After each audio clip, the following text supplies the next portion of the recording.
दोस्तों नमस्कार, मैं हूं इंद्र मोहन शर्मा और आप देख रहे हैं परत दर परत व्यूज चैनल का विश्लेषण कार्यक्रम।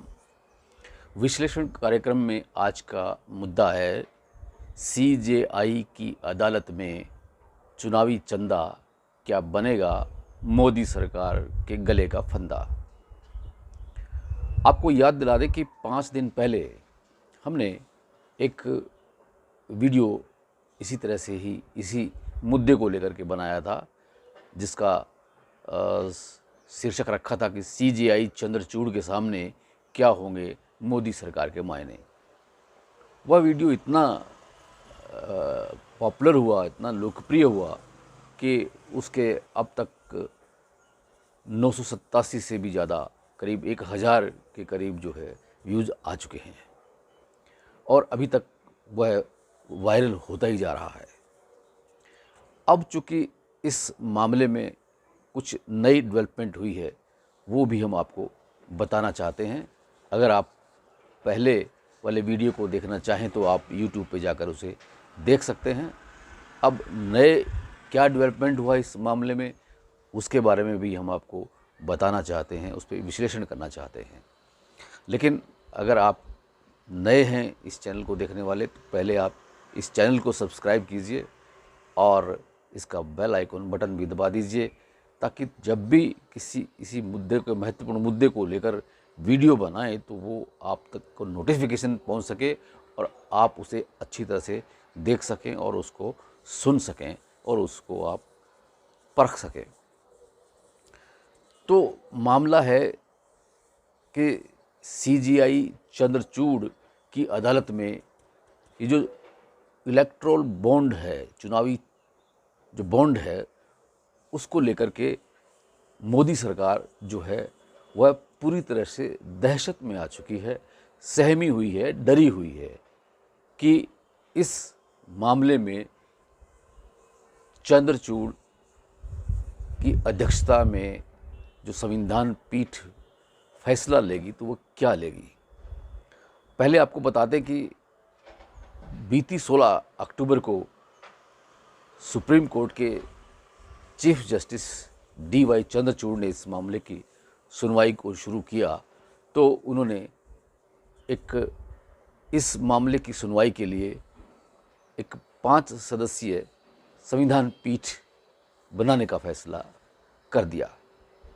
उस संविधान पीठ की अध्यक्षता खुद सीजेआई चंद्रचूड़ कर रहे हैं और इनके अलावा जो अन्य जस्टिस हैं उनमें justice Sanjeev Khanna, justice PR Gavai, आपको बता दें कि PR गवई वही जस्टिस हैं जिन्होंने राहुल गांधी के मामले में गुजरात हाई कोर्ट को डांट लगाई थी, और जस्टिस JB परदीवाना और जस्टिस मनोज मिश्रा शामिल हैं। अब इस संविधान पीठ, 5 सदस्यीय संविधान पीठ ने फैसला देना है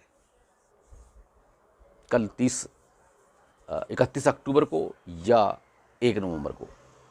लेकिन अभी तक वो फैसला होना बाकी है, इस पे बहस होनी बाकी है।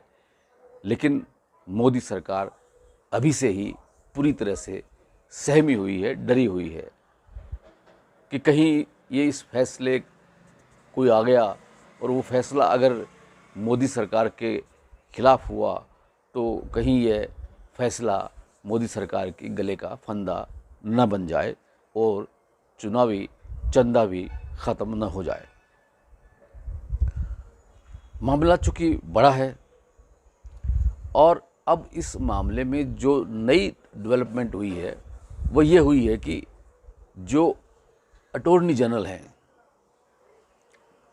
वेंकट रमनी, उन्होंने अपने ट्विटर हैंडल पर यह बात पब्लिक कर दी है।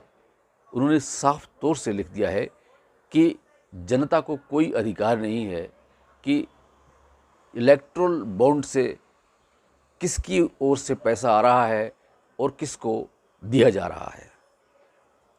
मतलब यहाँ तक भी कह दिया गया है कि इवन सुप्रीम कोर्ट को भी इस मामले को सुनने का कोई अधिकार नहीं है। यानी इस बात से ये लगता है कि मोदी सरकार पूरी तरह से इस मामले को लेकर के डरी हुई है।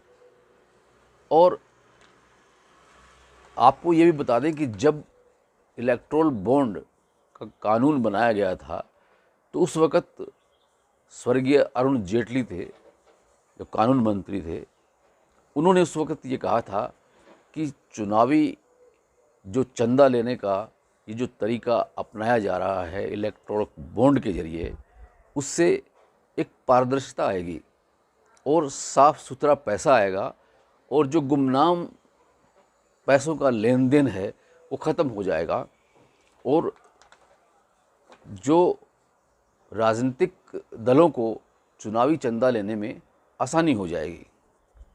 लेकिन आसानी अगर हुई है तो सिर्फ़ और सिर्फ बीजेपी को हुई है, क्योंकि अब तक की जो रिपोर्ट आई है कि ये जब कानून बना था तो 2 जनवरी 2018 को बनाया गया था।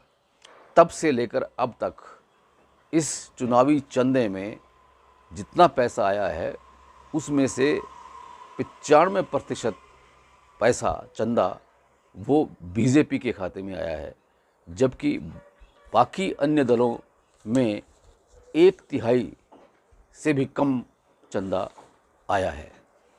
अब इस तरह की चंदा बटोरने की जो यह मुहिम जो चलाई गई, ये नया कानून जो बनाया गया, उससे देश के सबसे बड़े विपक्षी दल कांग्रेस को बहुत बड़ा आर्थिक नुकसान पहुंचा है। तो कांग्रेस अब इसका कोई तोड़ निकाल रही है।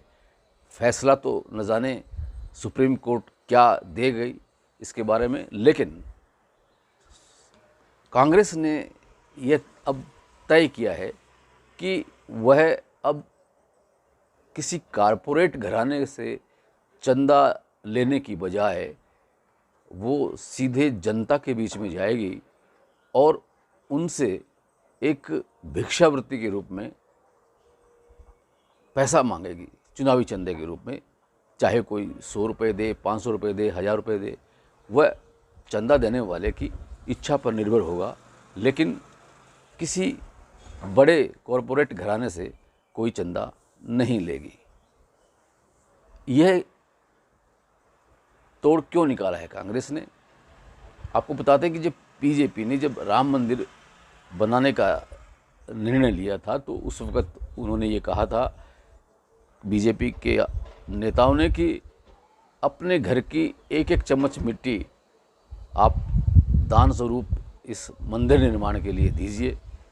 ये इसलिए कहा गया था ताकि इमोशनली उससे जुड़ सकें लोग। इसी तरह से कांग्रेस ने भी यह एक तरीका निकाला है चंदा एकत्रित करने का कि इससे एक और जहां लोग इमोशनली जुड़ेंगे कांग्रेस से, वहीं जो पैसा आएगा वो साफ़ सुथरा ही होगा। पैसा साफ़ सुथरा हो या ना हो ये तो एक अलग विषय होगा, लेकिन कांग्रेस यह पूरी तरह से जान चुकी है कि अगर ये इलेक्ट्रॉनिक बॉन्ड का कानून बना रहा और अगर सुप्रीम कोर्ट इसके खिलाफ फैसला नहीं देती है तो ये मान के चलिए कि इससे सिर्फ़ और सिर्फ बीजेपी को ही फ़ायदा होगा। क्यों कि जो कॉरपोरेट घराने हैं अडानी और अंबानी के, वो अपने हितों को देखते हुए ही किसी भी पार्टी को चंदा देंगे और वो चंदा जो देंगे तो उसके बदले में वो कुछ न कुछ चाहेंगे और सरकार को देना भी पड़ेगा अगर सरकार के खाते में वो चंदा जाता है तो। जैसा कि समुद्री जो रास्ता है, जो समुद्री सेवा है, उसमें हर 500 मीटर की दूरी पर जो 6 पोर्ट बने हुए हैं वो अडानी के ही हैं। अब इस तरह से जब बंटवारा होगा तो सरकार का शेयर अपने आप ही कम हो जाएगा। तो इस तरह से अगर अडानी और अंबानी कारपोरेट घराने को ही सब कुछ देना है तो फिर दूसरी जो राजनीतिक दल हैं वो क्या इसके बारे में सोचेंगे, क्या नहीं सोचेंगे, ये एक बहुत बड़ा सवाल है। 2017-18 में जो चुनावी इस चंदा को इकट्ठा किया गया था, उसमें 210 करोड़ रुपए सिर्फ और सिर्फ बीजेपी के खाते में आए थे और सिर्फ 11 करोड़ रुपए बाकी अन्य जो राजनीतिक दल हैं उनके खाते में गए हैं। और ये जो इलेक्टोरल बॉन्ड है वो सिर्फ और सिर्फ एसबीआई की चंद शाखाओं से ही खरीदे जा सकते हैं और 1 करोड़ रुपए के खरीदे जा सकते हैं और जो खरीदे जाएंगे उस पर कोई टैक्स भी नहीं लगता है। अब इस मामले को सुप्रीम कोर्ट में सुनवाई होनी है और इसमें सीजेआई चंद्रचूड़ की अध्यक्षता में 5 सदस्यीय संविधान पीठ ने ये इस बारे में फैसला देना है। अब इसमें क्या फैसला होता है ये फैसला आने के बाद ही पता चलेगा, लेकिन फ़िलहाल मोदी सरकार पूरी तरह से सहमी हुई है, डरी हुई है कि न जाने क्या फैसला होगा। विश्लेषण कार्यक्रम में इतना ही।